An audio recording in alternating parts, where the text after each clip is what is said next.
Okay, what's going on, guys? Welcome back to another video. Weekly tactic update. No, you've not even seen my face for a very long time, but I'm here doing a lot of work behind the scenes for FC24 testing and obviously preparing for next year.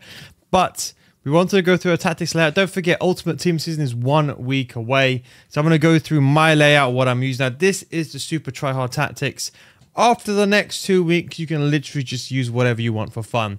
I think if you want to measure how good you are, Ultimate Team Season is a perfect opportunity. Because with Premier League TOTS, maybe you can argue there's a bit of pay to win with the team you had. If you didn't do the evolutions, that's another debate altogether. But with Ultimate TOTS, you should have the best team that you should have if you played every single week.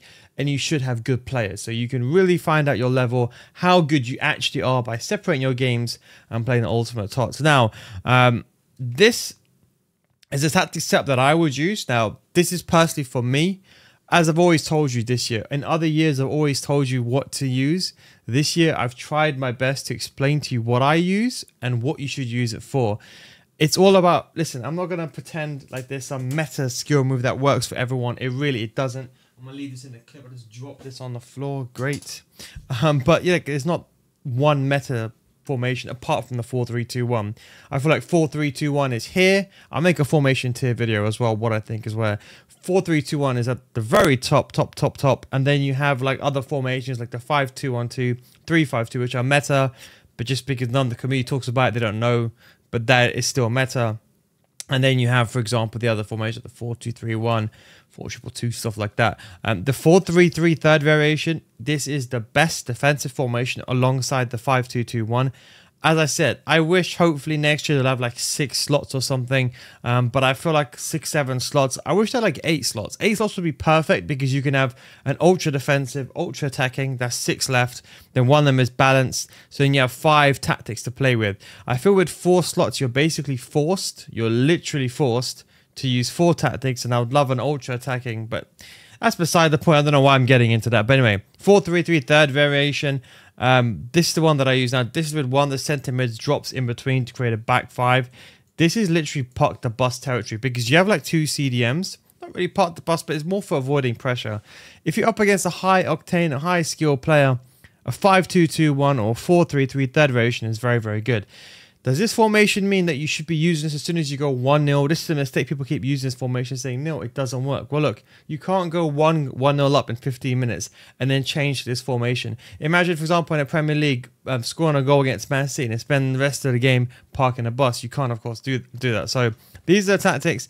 Nothing has changed. I think the perfect tactic, slow build-up play, chance creation and balance, 70 width, 3 players inside the box. You could make this 1, but 3 I think is fine.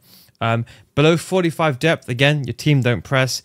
Narrow width, concentrate in the middle area of the pitch so you don't get done. Especially some of these top tier players inside the box, they are dangerous. Slow build up play, very important for avoiding pressure and having players available. And chance creation on balance, not possession. Do not use this mistake because otherwise players are going to come towards you and your opponent's going to come towards you and apply more pressure. So I see this a lot in these videos. This is actually doing against. To make space, you got to push a player away from you, trigger a player. So this is what I'm using. I'm going to go through this. You can literally just pause this. I'll try to do it slower this time. But the main thing is stay wide, get it behind for the left mid, right mid. And then a center mid, I have dropped between defenders. You can put stay back while attacking, drop between defenders. You may need to use in the companion app. I actually prefer stay back personally because I prefer 3 midfielders to control. But then you can use, if you have no idea what I'm talking about, by the way, you can use the 5-2-2-1 I've explained as well. And then I got the cut passing lane, stay back, cover center, left back, right back. I got them on stay back, and that is it. I'll go over why my team is like this as well and why am I using certain players like Valverde. I'll explain it towards the end of the video. Then I got a 3-5-2. Now, I personally believe this is top 3 formations in the game right now. Actually, I don't even think it is, to be honest. For attacking wise, it's second to none. Maybe the 5-2-1-2 is the same system, which is a bit more dynamic, or you can argue the 3-4-1-2, which is the one without the CDMs. But I think overall, this is the best. You got a left mid, right mid, cam, 2 strikers. If someone is parking the bus, this is the formation to get through. Left mid, right mids. It's not like a 4-3-2 on the left mid and right mid, left back, right back, just on the outside. These are a bit more internally. Yeah, if you like to maybe do a lot of bit of sweating going down the wing and cutting the ball back. Maybe you can argue a formation at the 4-3-2-1 is better, or even a 3-4-2-1. But personally speaking, I personally like this the most. I think it's very good, very balanced. You've got two CDMs structurally there. You've got left mid, right mid. When you're coming back and defending, out of possession, you have a back five. In possession, you have a back three. Balanced forward runs. I think forward runs is the better option. It's kind of insane how people use direct passing just because pros use it and they don't want to use anything else. In fact, a lot of pros actually use forward runs. You don't see it, but a lot of pros do use it. So people always ask me this question, why should I use direct passing if the pros don't use it? First of all, you're not a pro. Number two, pros don't always necessarily know what's best and what things do. A lot of pros, they see what a pro does and they all copy each other. So something just to bear in mind there. But at this stage of the game, you're going to see, if you look at the finals and so on, you're going to see something of a 4-3-2-1 for every formation. It's just the way the 4-3-2-1 is. It's just very OP. We've got to stay forward for the cam. Both CDMs on cut passing lane, stay back, cover center, the default normally. Come back, get into the box and get it behind for left mid, right mid, and the back three are completely fine. You can consider overlap, but I think this is a bit overly aggressive for the average person. If you are comfortable, hug the sidelines with this formation, and overlapping on left back and right back gives you those attacking outlets and allows these players to be wider when you're attacking, almost like in football when you have this, you have the centre back and you have the two left back and right backs, or left centre backs and right backs wider if the DM comes deep. But this attacks, of course, with a 5 attack because you got these 5 players. I really like this Ramirez card. She's the only card that I've really changed. I put into the game. She was so cheap and she's just so good. And that is the formations and tactics. Very, very good. You counter attack with 3 players on stay forward. If you want, you can put a striker on come back in defense to help the midfield to create a 5-3-1-1 when you're defending. I've already mentioned that, but I prefer like this. Then the 4-3-2-1 really has to go. Like, I'll be honest, right now when you're micromanaging tactics, is it going to make that much of a difference? No, look, if I put +5 here, like, listen, you guys know me, I say how it is. +5 is not going to make a difference, I can assure you. This is the good balance that I have now. I'm not going to pretend to tinker things just to say I've made a change. But I haven't really changed the structure apart from that. And the only thing that I've probably done in this one, probably got rid of long ball. I think with team of the season players and L1 triggers, I just find it to be better. I prefer direct passing on the 4-3-2-1, maybe just a way that I've forced myself to play indirectly. But I always do tinker with direct passing and forward runs. I honestly believe forward runs is a bit more attacking than direct passing.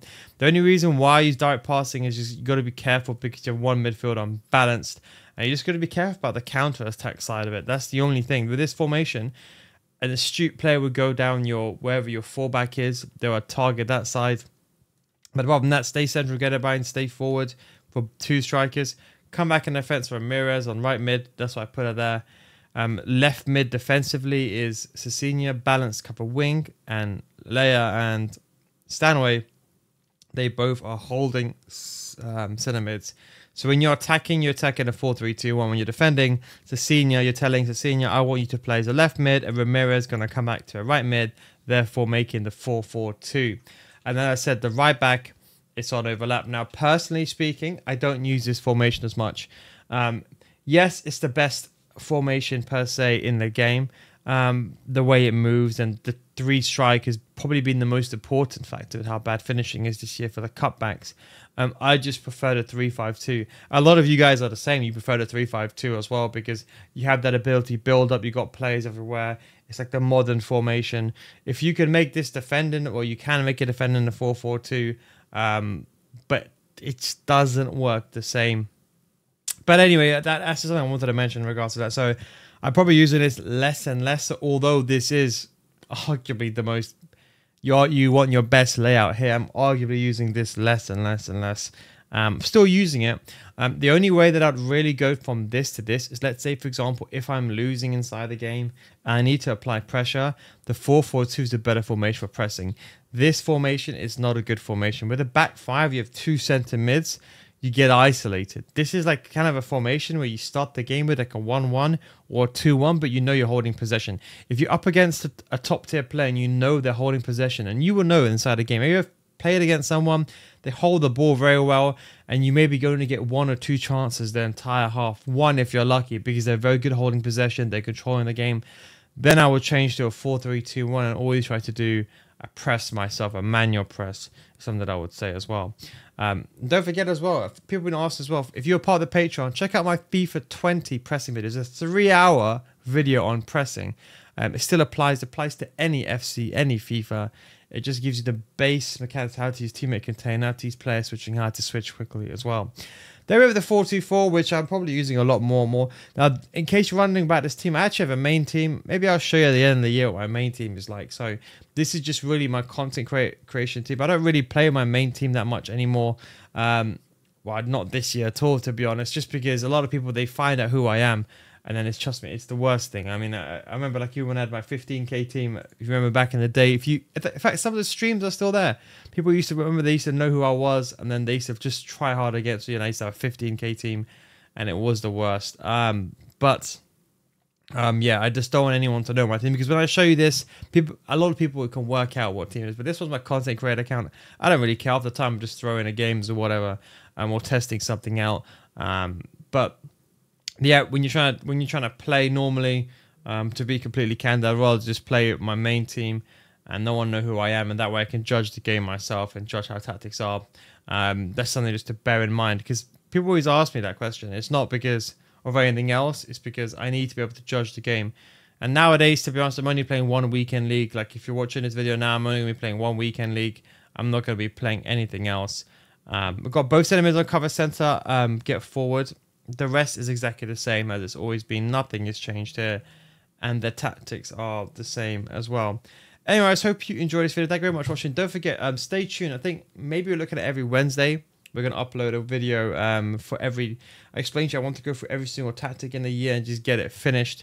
So the 4-2-2 attacking, defensive, the 4-4-2 attacking, defensive, 4-2-3-1, all the different variations. There's so many formations that I had this year that I held off. Just because I thought a couple of reasons. Number one, they weren't so-called meta, whereas now a team this season they are, if that makes sense. And number two, you're probably doing a better justice by just using the 4-3-2-1. Like, I'm not going to sit here and pretend something like the 4-3-3 fifth variation is a good formation. It is not a good formation. If you're a top tier player, it's different. If I go to the average player, they're going to do so bad. One striker isolated, no one next to him. Him or her, it's just ridiculous. Left wing, right, we're too far apart. It's not real meta formation, if you're asking me. It's not the most effective. I think now the word meta gets thrown around. Even myself, when I make a video, if I don't put the word meta in it, no one's going to watch it. So nowadays, meta, where it used to be a word to actually explain meta, now it's being thrown around. Unless you see this is the meta version of that formation, that's the only difference. But hope you enjoyed this video. Thank you very much for watching. Don't forget, if you want to get about FC 24, you come to my Patreon. So it's patreon.com/NeilGuides. We are actually preparing for next year. So normally around about this time in the Patreon series, I try to prepare you for next year. And of course, we try to reiterate and try to change some bad habits. But anyway, thanks for watching. Take it easy, and I'll catch you next time. Peace out.